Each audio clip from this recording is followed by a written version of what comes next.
racism is the belief that other people are inferior to you. You could see a form of it where you thought people were superior to you.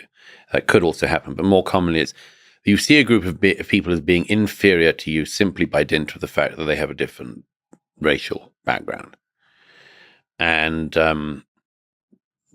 that's sort of the easiest way to define racism. As I say, I mean, there are types of racism, I mean, mainly anti-Semitism, actually. Perhaps it's the only one, which weirdly relies on a hatred of people who a certain type of person thinks are better than them. And that's a particular peculiarity, one of the peculiarities of anti-Semitism. Well, anti-Semitism somehow does both, right? Yes. Well, one of the eternal fascinating things about anti-Semitism is it does everything at the same time. It's like a quantum racism. Yes. You're both superior and inferior. You know that, do you know Vasily Grossman's Life and Fate? So in the middle of Life and Fate, which a Persian friend of mine always said was one of only two great novels of the 20th century. She was a very harsh literary critic. What was the other one? Oh, The Leopard, obviously. The Leopard? The Leopard of Giuseppe de Lampedusa. Yeah. Okay. She's definitely right on that one. Yeah. Life and Fate is I'm learning so much today. Yes. Life and Fate is an extraordinary book, mainly about. We know Grossman was obviously Jewish himself, but he saw almost everything that he could have done in the Second World War. He saw Stalingrad, and he was a journalist, and he wrote first-hand accounts of Stalingrad. He was also the first journalist into Treblinka, and his account, which you can read in one of the collections of his journalism, his account of walking into Treblinka is just one of the most devastating, haunting pieces of journalism or prose you can read. Anyhow, I mentioned him because Grossman in the middle of Life and Fate, which is about a sort of 900-page novel, in the middle of it, which is about the dark axis around Stalingrad, where at one point he amazingly sort of goes into the minds of both Hitler and Stalin. He says Stalin in his study feels his counterpart in Berlin, and he says he feels very close to him at this moment. Wow. Yeah. Around Stalingrad, like leading up to the battle. After Stalingrad, when the Germans had lost, he says he feels the closeness of Hitler.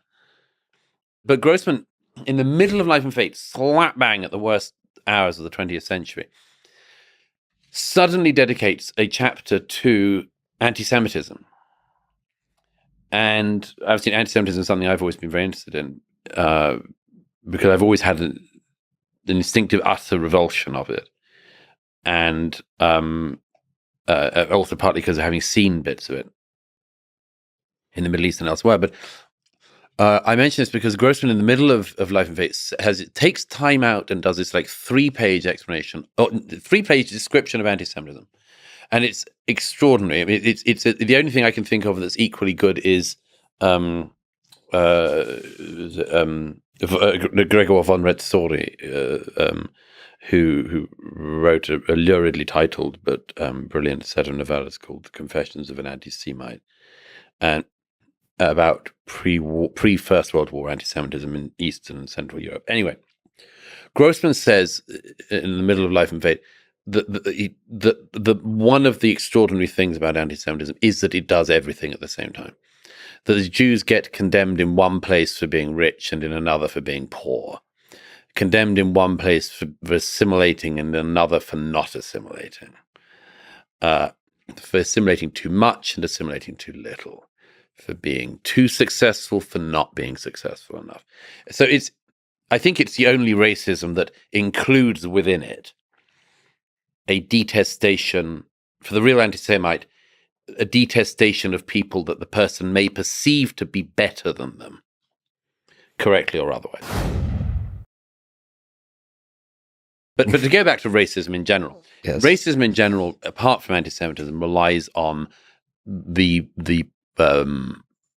perception that another group of people, a racial group, other than your own, are inferior to you. That's what I'd say is the easiest shorthand of racism.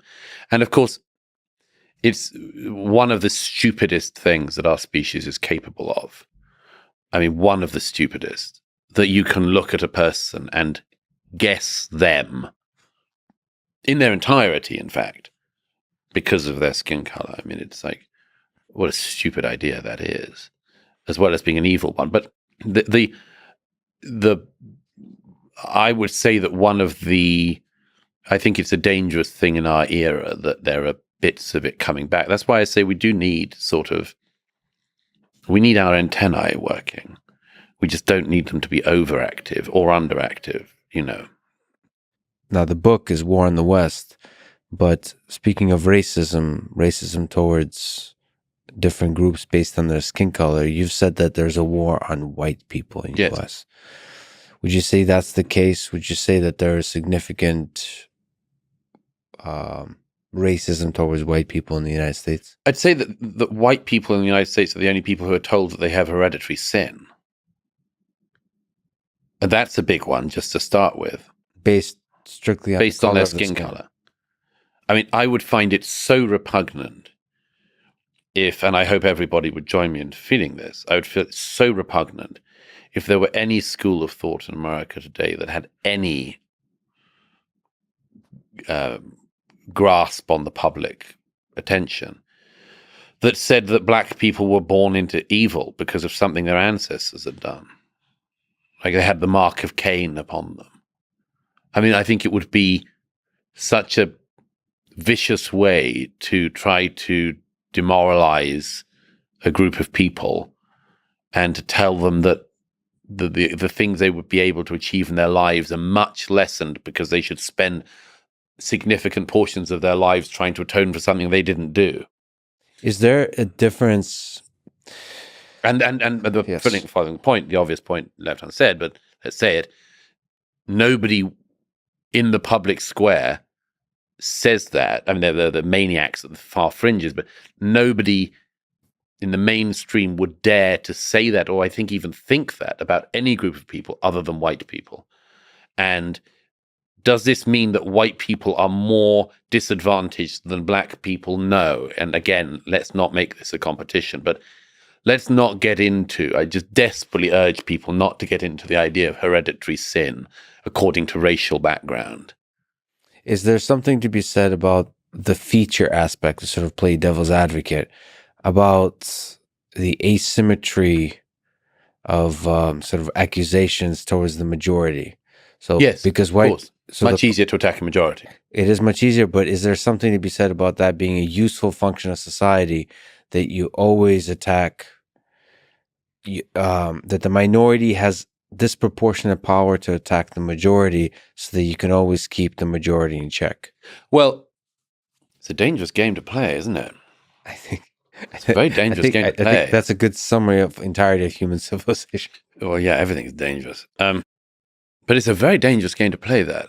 I wrote about this a bit in The Madness of Crowds when I was saying, like, gay rights people, the ones that still exist, the ones who don't have homes to go to, who want to beat up on straight people in a way, or want to make straight people feel like they're kind of unremarkable, uncool, boring straights.